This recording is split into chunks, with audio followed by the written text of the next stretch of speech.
The town learned Marcy before it ever met her. It learned her shape from doorways and shadows, from the way she filled space without apology, yet still tried to make herself smaller. It learned her usefulness from the weight she could lift, the hours she could endure, the kindness she gave without invoice. And once the town believed it knew her, it stopped listening. Dust lay on the street like a second skin, and the evening light softened everything except people. Marcy walked home with a basket heavy against her hip, each step measured, not from weakness, but from habit. She had learned long ago that haste invited comment. Slow steps passed unnoticed. Slow steps kept peace. She lived in a narrow room behind a feed store, where the walls held the day's heat and the night's silence. The room smelled of grain and old wood, of work honestly done and rarely praised. She liked it that way. Praise had a way of turning into expectation, and expectation into disappointment. Marcy had strong hands, not the kind that impressed anyone at a glance, but the kind that mended torn cloth so carefully the tear forgot it had ever existed. Hands that soothed animals others had given up on. Hands that knew patience better than force. The town never noticed her hands. It noticed her body, and decided that was the only story worth telling. There was a man who came around sometimes, usually when he needed something. He smiled easily, spoke kindly enough, and liked the way Marcy made things simpler for him. She cooked. She listened. She waited. When he sat close, she told herself it meant more than convenience. When he left without looking back, she told herself men had many worries. Hope, she learned, could be trained to survive on very little. He never walked beside her in daylight. Never said her name where others might hear it. When someone laughed, his silence answered for him. And one evening, without cruelty or explanation, he simply stopped coming. The absence said what words never dared. He had measured the cost of being seen with her, and found it too high. Marcy folded that knowledge carefully, and set it where it would not cut her every time she moved. She had practiced doing that. Pain, when stored properly, could be lived with. Work continued. Days stacked themselves one on another. She rose before light and returned after dark, her body aching in familiar places, her thoughts quieter than they used to be. The town stayed the same. It always did. Then the trouble came not as shouting or fists, but as paper. A debt she did not remember agreeing to, numbers written by someone else's hand, a threat disguised as law. The men who delivered it spoke as if they were discussing weather. They looked at Marcy the way people look at land they intend to divide. She listened. She asked careful questions. She was told there were ways to settle such things. Arrangements. Understanding. The words pressed against her chest like a weight she had carried before, though never with ink and signature. That night, sleep would not come. She sat by the small window and watched the moon move, steady and unconcerned. It occurred to her that even the moon was allowed to change shape without apology. The cowboy arrived the next morning while the town was still waking. No one announced him. No one needed to. He had the look of someone who belonged anywhere the ground held firm. His horse stood calm as a thought well considered. The man himself moved with the ease of long familiarity with distance. He did not come to Marcy directly. He spoke first to the men with the papers. He spoke quietly. He listened more than he talked. The conversation ended without raised voices, which surprised everyone who witnessed it. When he finally approached her, it was without ceremony. He asked her name and waited for the answer. When she gave it, he nodded as if receiving something important. There was nothing remarkable in his face, nothing sharp or demanding. His eyes held the color of weathered wood, steady and unafraid of time. He did not look at her body as if it were a problem to be solved. He looked at her face, as if expecting it to speak. They talked about the feed store, about the animals, about how the summer had been harder than most. He asked if she was tired, not as a criticism, as a fact. Before leaving, he said arrangements had been made. The papers would no longer trouble her. There would be a place for her to work if she wanted it. Further out. Quieter. No pressure in the words, only an opening. Marcy heard what she needed to hear and feared what she could not yet name. Freedom, when offered suddenly, can feel like another kind of trap. She had been useful all her life. Chosen usefulness had been the closest thing to safety she knew. By sunset, the town was already shaping the story. A woman like her did not receive help without payment. A man did not intervene without reason. The glances followed her again, heavier now, sharpened by curiosity. She packed only what she could carry, not because she had little, but because she had learned that too much attachment slowed survival. When she stepped into the street, the feed store door closed behind her with a sound that felt final. The cowboy waited where the road widened. He did not rush her. He did not offer his hand. He simply stood, patient as the land itself. As Marcy took her place beside him, the town fell away not with relief, but with a strange ache. She did not know whether she was being saved or traded. She only knew she was moving forward, and that for the first time in a long while, someone had looked at her, as if she were more than the sum of her burdens. The horse stepped into motion, and the road opened ahead, long and uncertain, promising nothing, yet refusing to close. The land beyond the town widened, as if it had been holding its breath. Fields gave way to scrub to open stretches where the sky seemed closer to the ground. Marcy rode in silence, the rhythm of the horse steady beneath her, each step carrying her farther from the place that had taught her how to endure. She did not look back. Some goodbyes happened without witnesses. The cowboy kept a respectful distance, guiding the horse with easy confidence. He spoke only when necessary, and when he did, his voice held no edge. It was the voice of someone used to long days and longer thoughts. He pointed out a stream where they would stop, mentioned the weather, as though it were a companion rather than a threat. Nothing, he said, demanded a response, yet he listened when she answered. They made camp as dusk settled, the light thinning into amber, and then into blue. Marcy helped without being asked, her body moving by instinct. Work had always been the language she trusted most. The cowboy noticed this. He did not praise her speed or strength. He simply worked alongside her, matching her pace, neither leading nor lagging. It was an unfamiliar kind of courtesy. When they ate, he offered her the better portion without comment. She noticed and pretended not to. Old habits died slowly. She waited for the unspoken condition to surface, the moment when kindness revealed its price. It did not come. The fire burned down to coals, and still he asked nothing of her beyond the simple sharing of space. That night, sleep found her in pieces. Dreams rose and fell like half-remembered songs. Each time she woke, the cowboy was where she had last seen him, awake, watchful, not guarding her so much as the quiet they shared. It unsettled her more than cruelty ever had. Safety, when unfamiliar, could feel like exposure. Days settled into a pattern as they traveled farther. The land changed slowly, and so did Marcy. She spoke more often, small observations at first. A comment about the shape of the hills. A question about the animals they passed. He answered without condescension, sometimes adding a story, sometimes letting silence carry the rest. She began to realize he remembered what she said, not because it was useful, but because it mattered to him. They reached the ranch just before another sunset. It was modest, built for work rather than display. Fences were mended carefully, not perfectly.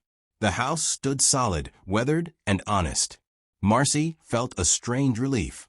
Nothing here pretended to be more than it was. The work was real and steady. Feeding animals, cleaning, cooking meals that tasted better because they were shared. The cowboy showed her what needed doing and left the rest to her judgment. No hovering, no correction unless asked. She found herself making choices again, small ones at first, then larger. The sound of her own decision-making returned to her like a muscle, remembering its purpose. Yet beneath the calm, a question waited. At night, when the world grew quiet enough to hear one's own thoughts, Marcy wondered what the town would say if it could see her now. The answer came unbidden. It would say she had been bought, that a woman like her did not leave debt behind without becoming one herself. The idea settled into her chest and stayed there. She watched the cowboy more closely after that. She noticed the care with which he kept his distance, the way he never entered a room she was in without making his presence known. She noticed how he asked before moving anything that belonged to her, even something as small as a cup. These details mattered. They spoke of a man who understood boundaries, even if he never named them. One afternoon, a visitor arrived from a nearby spread, bringing news and casual curiosity. The man's eyes lingered on Marcy too long. His smile carried the familiar weight of assumption. He asked the cowboy what it had cost him. The question hung in the air like dust before storm. The cowboy answered evenly, his gaze never leaving the other man's face. He said nothing had been purchased, nothing owned. The visitor laughed, unconvinced, and rode away with a shrug that said the world made more sense when cruelty was the explanation. Marcy felt the laughter like a bruise. That evening, she worked later than usual, scrubbing a pot already clean. When the cowboy joined her, she did not look up. The words came anyway, brittle and tired. She said she understood. She said she would earn her keep. She said she knew how these arrangements worked. He listened without interrupting. When she finished, he told her she owed him nothing. The words were simple, almost plain, but they landed heavily. She did not argue. She could not yet believe him. That night, as she lay awake, the ranch breathed around her, wood settling, animals shifting in their sleep. She realized that for the first time in years, her future was not already written by someone else's hand. The uncertainty frightened her. It also warmed something long dormant. In the days that followed, she allowed herself small kindnesses. An extra moment in the morning light. A laugh that escaped before she could stop it. The cowboy noticed these changes not with comment, but with a quiet easing of his own posture, as if he had been waiting for her to arrive at herself. Still, the question remained between them, unspoken but alive. Was she here because she had been chosen, or because she had been spared? The difference mattered more than she could explain. One evening, as the sky deepened into stars, Marcy stood at the edge of a field and looked out at the land stretching endlessly ahead. The road she had traveled felt distant now, but not gone. She sensed that the truth of her place here would soon demand a name, and when it did, it would change everything. Behind her, the house glowed softly, a promise not yet spoken. Time began to move differently on the ranch, as if it had agreed to slow itself to a kinder pace. Mornings arrived without urgency. Evenings settled gently, carrying the smell of grass and warm earth. Marcy found herself waking before the sun, not from dread, but from a quiet readiness she did not yet know how to name. Her body, once treated as an inconvenience by the world, became simply a body again. It worked. It rested. It existed without commentary. The cowboy never remarked on her size or her strength unless the task required it. And even then his words held no judgment. He spoke to her as one speaks to the weather or the land, with respect and realism, never asking either to apologize for what it was. They learned each other through small rituals. Shared coffee in the early light. A glance exchanged when an animal proved stubborn. Silence that did not need filling. Marcy realized she was no longer performing usefulness in order to be tolerated. She was simply participating in a life that made room for her. The memory of the town softened at the edges, though it never fully left. Some evenings, it crept back in the form of old voices, reminding her what she had been told she was worth. On those nights, she moved carefully, guarding herself against disappointment. The cowboy noticed these changes as well. He did not press. He waited. One afternoon, while repairing a fence together, Marcy spoke without planning to. She said she had never been chosen before. Not openly. Not without condition. The words surprised her as they left her mouth, fragile and untested. She kept her eyes on the wire, afraid to see his reaction. He paused, then continued working. He said he understood more than she might think. He said people often mistook endurance for consent. The fence stood straighter by the time they finished, though neither of them commented on it. The question she carried grew heavier. Gratitude had become a burden she did not want to owe. She needed to know the truth, even if it sent her back to the road. One evening, as the light faded and the day loosened its hold, she asked him directly. She asked what claim he believed he had on her life. The cowboy listened, as if the question mattered enough to deserve stillness. He did not answer right away. When he did, his voice was steady, stripped of embellishment. He said he had none. He said what he had done was not a transaction. He had seen a wrong and corrected it in the only way available to him. He told her he had not bought her. The words sat between them, unfinished. Marcy waited, her breath held without her permission. He met her gaze then, not to challenge, but to anchor. He said he had saved her, not from who she was, but from what the world had tried to reduce her to. He said it quietly, without pride, as if stating a simple fact he had no reason to hide. The truth landed gently and all at once. It did not erase the past, but it reframed it. Marcy felt something inside her loosen, a knot she had long mistaken for part of her spine. She realized that for weeks now, she had been choosing to stay each morning. The choice had been hers all along. She did not respond immediately. Some realizations asked to be lived with before they were spoken. That night, she slept deeply, the kind of sleep that left no room for vigilance. When she woke, the ranch felt different, not because it had changed, but because she had. In the days that followed, she tested her freedom gently. She declined a task once, then another, without fear of reprisal. She offered ideas, and they were taken seriously. She laughed more easily, the sound unfamiliar but welcome. The cowboy's presence remained constant, neither receding nor advancing, allowing her space to discover herself without interference. Affection arrived quietly, like dawn. It showed itself in shared glances and unspoken understanding. In the way he noticed when she was tired before she admitted it. In the way she began to anticipate his needs without losing herself in them. This was not the urgency of desire she had been taught to expect. It was steadier, deeper, built on recognition rather than rescue. Marcy understood now that being seen was not the same as being looked at. Being chosen was not about possession, but about respect.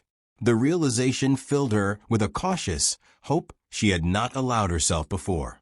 One evening, standing beneath a sky full of stars, she felt something settle into place. Whatever came next, whether the past returned or the world tested her again, she knew she would meet it differently. She was no longer waiting to be defined. Behind her, the house stood quietly, a witness to the becoming of something real. Ahead, the road remained, not as an escape, but as a reminder. Choice, once learned, could not be unlearned. The past did not return with thunder. It arrived the way it always had, riding ordinary voices and borrowed authority. News traveled along fences and across miles of open land, carried by men who spoke too freely and listened too little. The town had been telling Marcy's story again, reshaping it to fit old comforts. A woman like her must have been bought. A man like him must have owned her. The lie was easier than the truth. The cowboy heard it first. He did not rush to shield her from it. He knew protection, that silence choice was only another kind of cage. Instead, he told her plainly what was being said and asked her what she wanted to do. The question mattered more than the answer. Marcy felt the old fear stir, familiar as a scar. For a moment, she considered staying quiet, letting distance do the work of forgetting. Then she felt something steadier rise beneath the fear. The knowledge that silence had never saved her before. She said she wanted to go back, not to explain herself, but to finish something that had been left open. They rode together toward the town, the road narrower than she remembered. With each mile, her thoughts aligned themselves. She was no longer rehearsing defenses. She was preparing a truth. The town greeted them with the same faces, the same measuring eyes. The feed store still leaned into the afternoon heat. The street still held dust like memory. Someone laughed when they passed. Someone else whispered. The first man was there, standing as if he had never left, comforted by the belief that time had preserved his position. He spoke when he saw her, his tone casual, almost kind. He said it was good, she had landed well. He said she had always been sensible. Then he turned to the cowboy and asked, lightly, what it had cost him. The question was meant to humiliate. It had always worked before. The cowboy answered calmly. He said it had cost him nothing he wasn't willing to give. He said no one had been purchased. No one owned. His voice carried just far enough, steady and unashamed. The man scoffed. He gestured toward Marcy, toward her body, toward the assumptions that had fed him all his life. He said the world didn't work the way the cowboy pretended it did. He said everyone paid eventually. Marcy stepped forward before the cowboy could speak again. Her voice surprised even her, clear and level, unburdened by apology. She said the world worked exactly the way people insisted it must. She said she had paid with silence once, and she would not do so again. She spoke of work honestly done, of kindness given without promise, of how easy it had been for the town to mistake endurance for consent. Each word landed not as accusation, but as fact. She did not ask them to understand her. She only asked them to listen. The man tried to interrupt. She did not allow it, not by force, but by presence.